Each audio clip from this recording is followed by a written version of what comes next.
You open your eyes on a cold stone floor, staring up at a fresco of an extremely judgmental peacock. Your phone is still in your hand. 41% battery, 0 bars.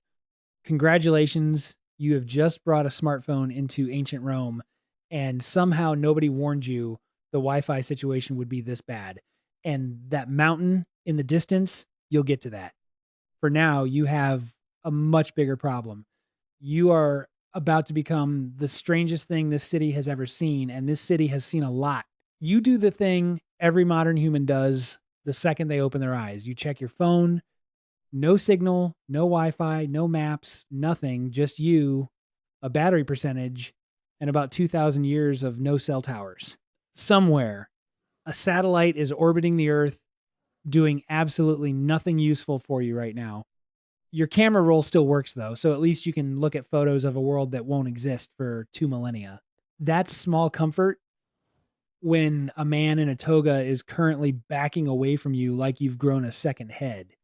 You try to ask him where you are. He does not understand a single word of English. Therefore, you try charades. Therefore, he starts yelling for the neighbors. You reach for the one tool that's supposed to save you in a moment like this, a translation app. But translation apps need the internet to work. And you've already established that the internet here is not a concept yet. So it's just you, a stranger, and a lot of aggressive pointing. Eventually, you both give up, and he simply stares at the glowing rectangle in your hand like it's about to bite him. You flip the camera around to show him it's harmless. Bad idea. To him, this is a mirror, and Romans already believe a mirror holds a piece of your soul. Break one, so the story goes, and you've damaged that soul for 7 years. You haven't broken anything, but you've just shown a stranger his own face trapped inside a piece of glass, and that's somehow worse. You wanted to make a friend.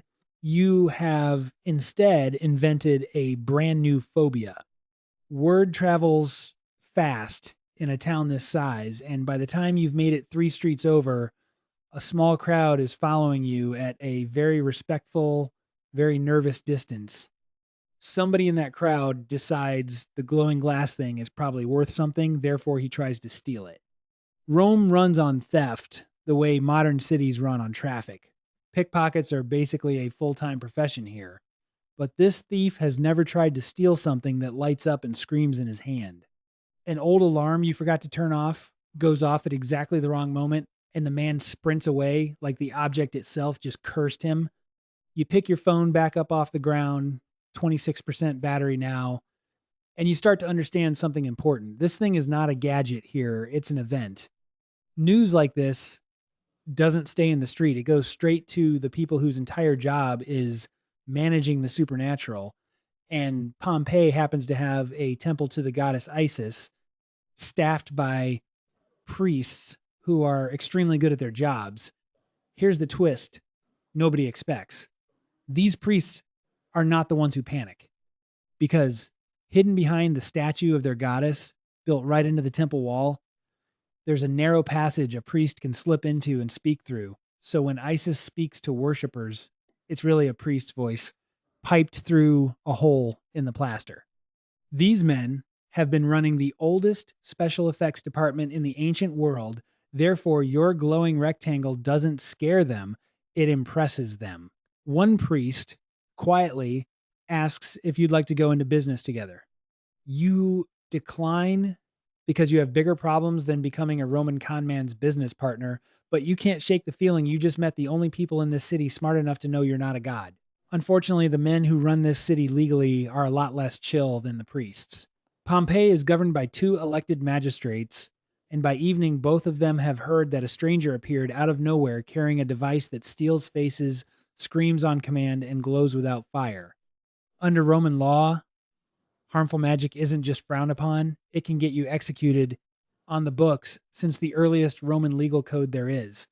So now you're not a curiosity, you're a suspect, and you're brought in for questioning, phone in hand, battery ticking down to 8%, with absolutely no way to explain a lithium battery to a man who thinks lightning is a personal message from Jupiter.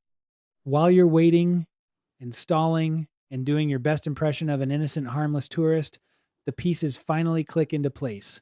You remember the scaffolding on half the buildings you passed, still under repair from an earthquake everyone keeps mentioning happened close to 2 decades back. You remember the mountain, green and lived on, with vineyards climbing its slopes like nobody's ever seen it do anything else. And you remember from a life 2,000 years away exactly which small Roman town sits directly underneath a volcano about to become the most famous natural disaster in history. You are in Pompeii. And if your math is right, you've arrived a matter of hours before the worst day this city will ever have. So you do the only thing you can think to do. You try to warn them. You point at the mountain. You mime an explosion. You pull up every photo in your camera roll that might look remotely like a volcano. But of course, it lands exactly the wrong way. You are the stranger who appeared out of nowhere the same day you're predicting the mountain will destroy the city. To them, that doesn't sound like a warning. It sounds like a confession. You came here to survive a volcano. Instead, you've accidentally applied for the role of the witch who caused it. By the next morning, the magistrates have made their decision. If a sacrifice will calm an angry mountain, better to make it now than wait and find out you were right. You are let out into the light, 1% battery left in your pocket, an entire city's fear pointed directly at you. And then the ground moves. Not the way it moved close to 2 decades ago. Worse. The mountain you tried to warn them about does exactly what you said it would at exactly the moment they were about to kill you for saying it. It saves your life and ends it in the same breath. In your pocket, your phone flickers once, 0%, and goes dark forever, the same instant the sky does. No warning made it out. No photo got posted. No signal, no bars, no rescue, just you and roughly 2,000 other people running out of time at exactly the same moment. Almost 2,000 years later, archaeologists pour plaster into a hollow in the hardened ash and pull out the shape of a person who died protecting something small, clutched against their chest.